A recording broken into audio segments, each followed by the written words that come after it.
Module 4, let's talk about clutter. There's a wonderful Japanese book, by the way, about getting rid of clutter, but I digress. Less is more. I should stick to the topic on this one, shouldn't I, really? Don't distract your customer from that main goal.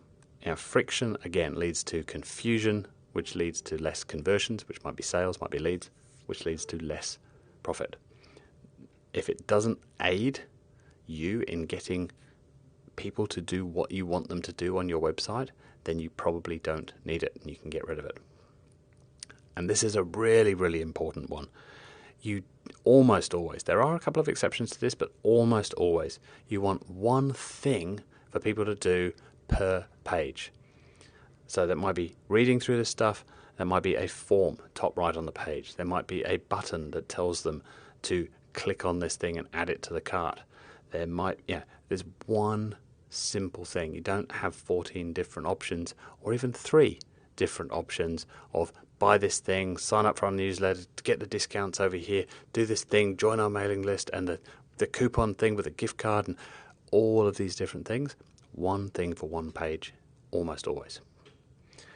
We kind of mentioned this in an earlier module, but limiting the colors that you're using, not going crazy with the colors, keeping that on brand, and we'll talk about fonts in a later module as well.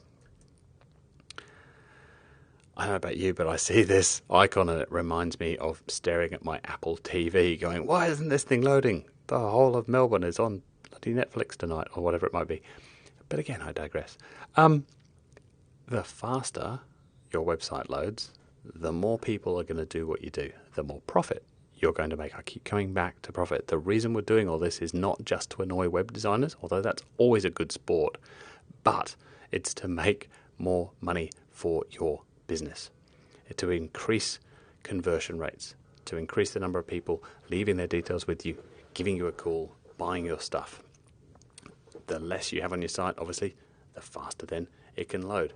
Make sure the images, as well as it mentions here, are compressed. You don't have these 5 meg images that are being used really small on the site. So just because it looks small on the site doesn't mean it's a small file size. But again, your web designer should be all over that. And generally speaking, animations, for the most part, are gone. Thank goodness. We're a long way past 2008 when everybody went crazy with Flash on their websites. Thank goodness those days are gone. That's almost certainly all gone now, but if you've got crazy, silly animations on your website, you definitely want to be thinking about getting rid of that. It's about 10 years too old now. Above the fold. What does that mean? It's based on the old newspapers. We have a newspaper, you folded it in half, and the main headlines were above the fold. When it comes to websites, it means that I don't have to scroll. I don't have to go below that first page of information. Now, obviously, on different devices, a page is different. On my big 27-inch screen here, I see a lot of information above the fold.